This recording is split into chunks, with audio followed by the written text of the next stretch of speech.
Buenos días, Dios. Reflexión del Evangelio del día por Monseñor Luis José Rueda Aparicio, arzobispo de Bogotá y primado de Colombia. Abre tu corazón a la palabra de Dios. En el nombre del Padre, y del Hijo, y del Espíritu Santo. Amén.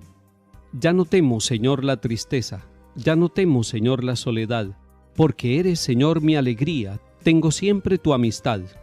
Ya no temo, Señor, a la noche, ya no temo, Señor, la oscuridad, porque brilla tu luz en las sombras, ya no hay noche, tú eres luz. Ya no temo, Señor, los fracasos, ya no temo, Señor, la ingratitud, porque el triunfo, Señor, en la vida, tú lo tienes, tú lo das. Ya no temo, Señor, los abismos, ya no temo, Señor, la inmensidad, porque eres, Señor, el camino y la vida, la verdad. Amén.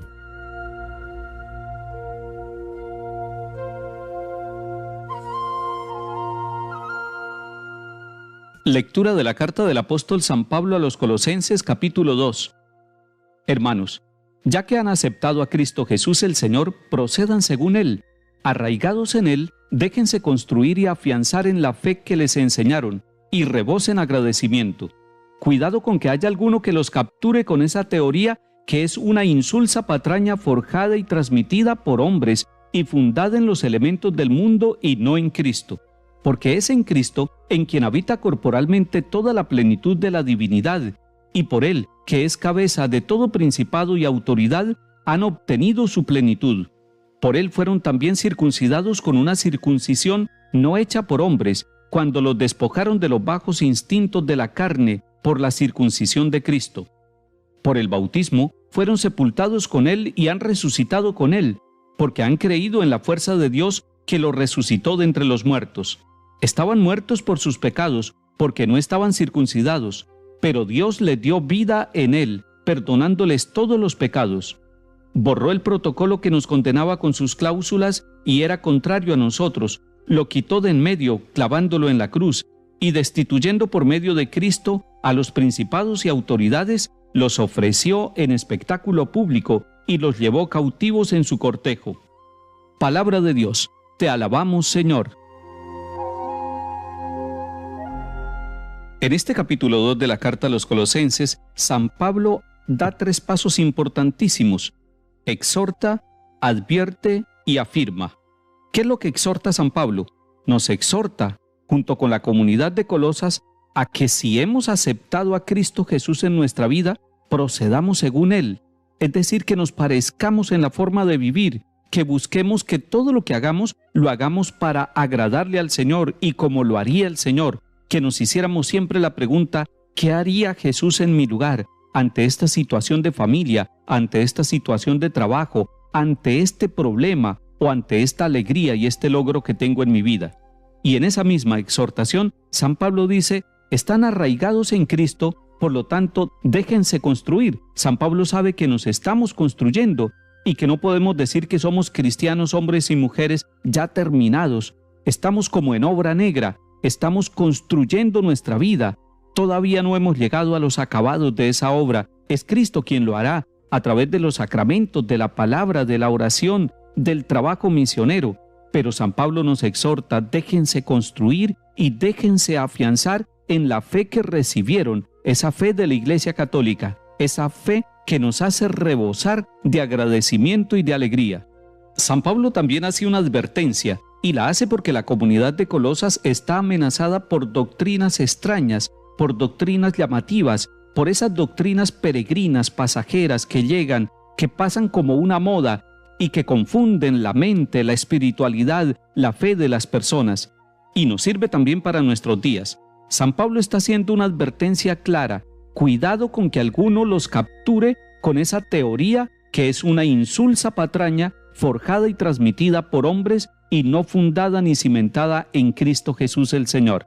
Les está hablando y les está diciendo que hay unas teorías que son muy humanas, demasiado humanas, que nos muestran una paz interior como una terapia, pero es una paz interior conquistada como con un esfuerzo, con unos ejercicios, y que, sin embargo, no nos garantiza que nosotros seamos instrumentos de reconciliación y de paz, porque esa tarea de reconciliar al mundo y de tener paz interior y de construir la paz en las relaciones con las personas con las cuales nosotros vivimos, eso viene de Dios, es una gracia superior. La paz que da Cristo es una paz distinta a como la da el mundo. Lo ha dicho Él mismo en su palabra, en su evangelio. Otro tipo de doctrina insulsa es aquella que nos lleva a una prosperidad material, pero que nos condena a una pobreza de alma. Buscamos la prosperidad de las cosas, pero se nos olvida la riqueza de las personas, del ser humano y de los dones que Dios ha puesto en nuestra vida. También puede haber otro estilo de patraña insulsa, de teoría negativa, cuando nos muestran a un Dios que nos garantiza tener una vida exitosa y una vida fácil. Ese no es el Dios de los cristianos, porque el Dios de los cristianos es el que nos lleva a ser capaces de la cruz, a ser capaces del sacrificio, a unirnos a Jesucristo el Señor. Y finalmente San Pablo llega a la gran afirmación: es en Cristo en quien habita corporalmente toda la plenitud de la divinidad. Por lo tanto, reconozcamos y agradezcamos el bautismo, con el cual hemos sido perdonados por Dios, hemos sido circuncidados en Cristo, hemos sido vinculados a la Iglesia y somos parte del pueblo de Dios. Él borró nuestros pecados clavándolos en la cruz. Por el bautismo fuimos sepultados con Cristo y hemos resucitado con Él para tener vida nueva.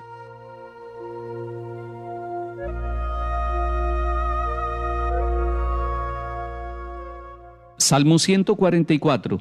Te ensalzaré, Dios mío, mi Rey. Bendeciré tu nombre por siempre jamás. Día tras día te bendeciré y alabaré tu nombre por siempre jamás. El Señor es clemente y misericordioso, lento a la cólera y rico en piedad. El Señor es bueno con todos, es cariñoso con todas sus criaturas. Que todas tus criaturas te den gracias, Señor, que te bendigan tus fieles, que proclamen la gloria de tu reinado, que hablen de tus hazañas.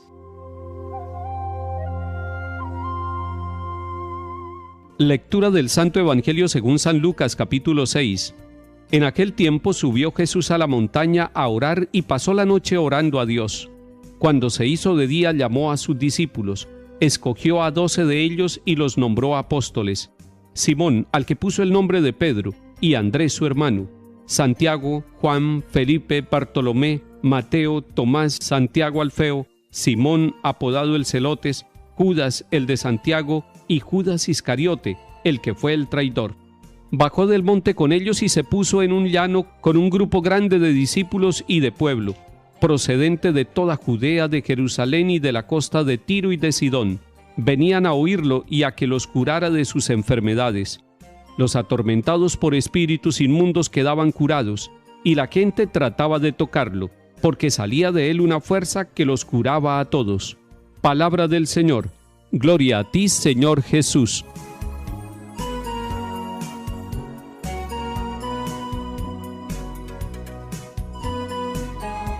Jesús subió a la montaña a orar y pasó la noche orando a Dios. El primer gesto que nos muestra San Lucas en este capítulo 6 es que Jesús sube a la montaña. Recordemos que en el Antiguo Testamento los profetas también lo hicieron, de manera especial Moisés. Subía a la montaña a tener el encuentro con el Señor. Ciertamente, cuando tenemos la oportunidad de ir a una zona montañosa, tenemos la oportunidad del silencio, de la oración, de la contemplación de la montaña. No está hablando de una cordillera, simplemente está hablando de la montaña espiritual, subir al monte. San Juan de la Cruz nos hablaba de subir al monte Carmelo, y no necesariamente yéndonos para el sitio donde está el monte allá en Israel, sino subir al monte Carmelo es avanzar, es crecer, es ir progresando en la vida espiritual. Si usted y yo podemos subir a la montaña a orar, vamos creciendo en el espíritu de oración. Es clave que nosotros miremos al Señor Jesús orando. Es bueno que le aprendamos a Él a orar, a buscar los sitios de soledad y de silencio para que tengamos mucha oración. Si usted está pasando por un momento de crisis en su oración personal, por un tiempo de sequedad, como que no le gusta, no tiene tiempo, no le agrada, no siente motivación para orar, haga esto. Vaya ante el Santísimo en el templo parroquial, en el oratorio donde pueda, y quédese callado allí.